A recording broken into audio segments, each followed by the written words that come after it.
toutes les conditions sont réunies pour aller au dialogue politique. Et l'annonce a été faite.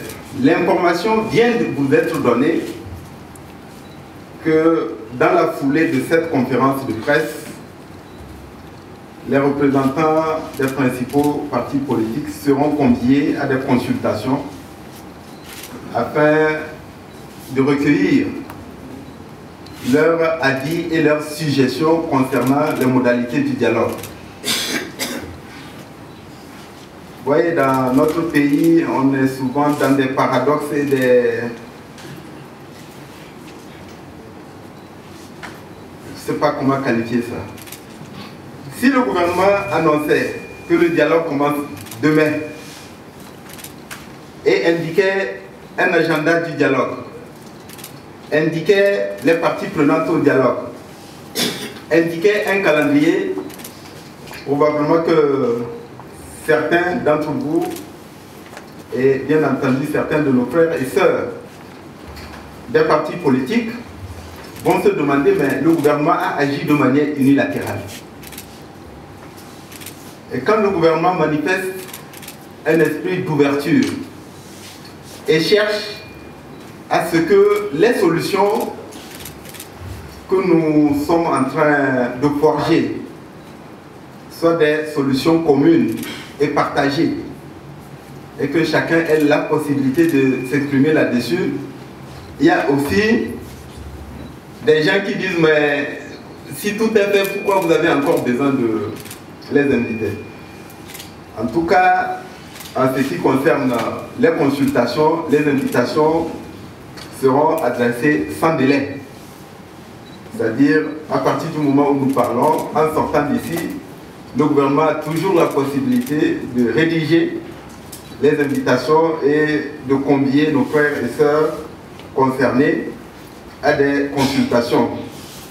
Et donc, je ne peux pas vous donner une date précise, mais lorsque ces consultations auront lieu, ça va nous permettre de préparer ensemble le dialogue politique, y compris dans l'ensemble de ces modalités.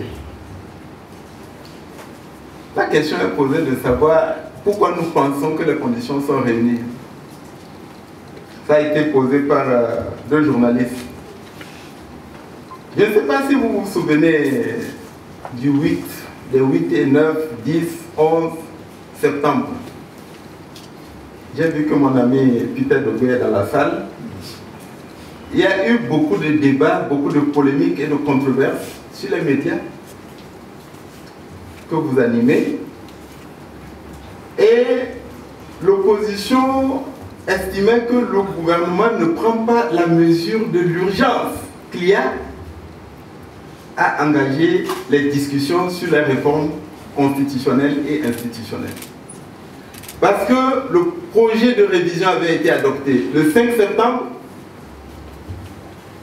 le lundi suivant, l'Assemblée nationale avait une session extraordinaire qui avait été convoquée antérieurement à l'adoption du projet de révision.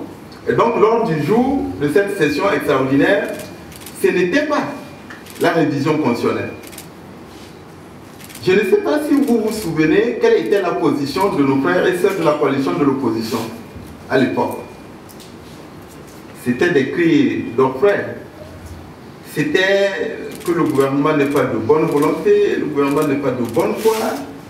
On ne peut pas imaginer que les gens sont dans la rue, demandent la révision constitutionnelle et qu'on débatte d'un autre sujet que de la révision constitutionnelle. Alors, moi j'ai toujours la faiblesse de penser que l'opposition est cohérente avec elle-même et que ce qui était urgent début septembre l'est encore plus aujourd'hui, indépendamment des manifestations, puisque au moment où ces débats avaient lieu, il y avait des manifestations, il y avait les 6 et les 7. Et donc, ce que nous cherchons à souligner, c'est le souci que nous devons tous avoir.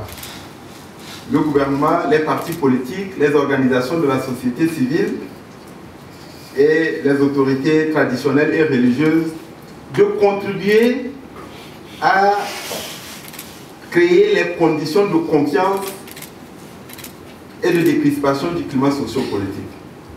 Ce n'est pas quelque chose qui viendrait seulement de manière unilatérale.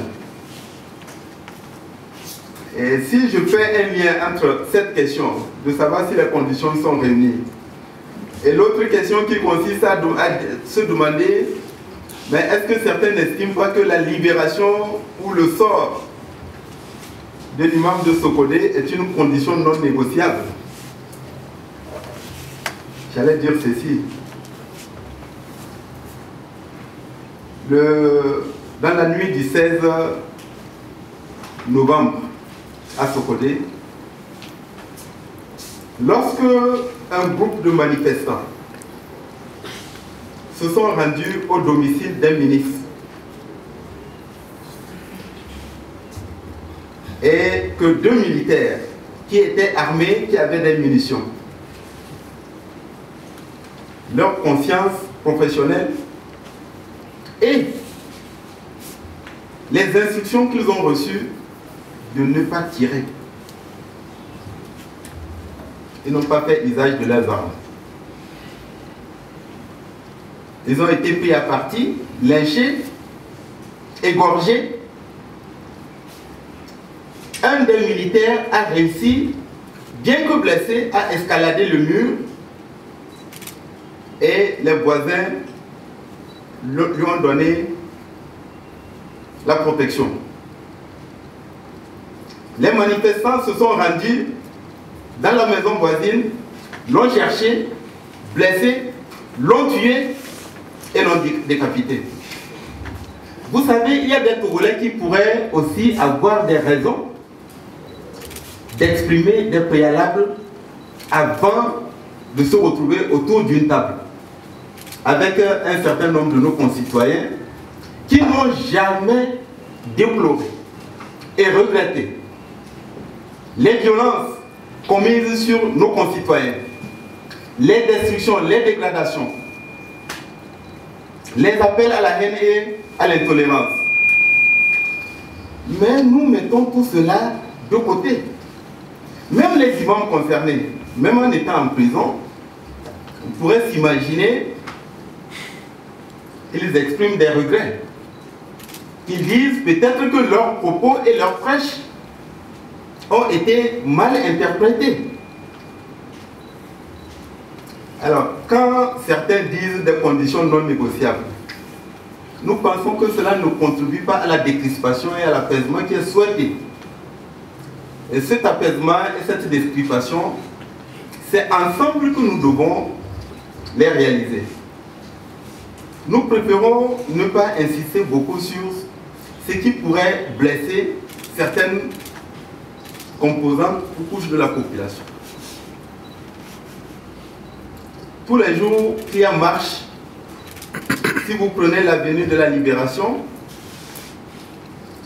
si vous allez un peu dans la zone de Décon, vous allez trouver que les magasins sont fermés. Nous sommes en décembre. Nos frères et sœurs commerçants qui peut-être ont fait des commandes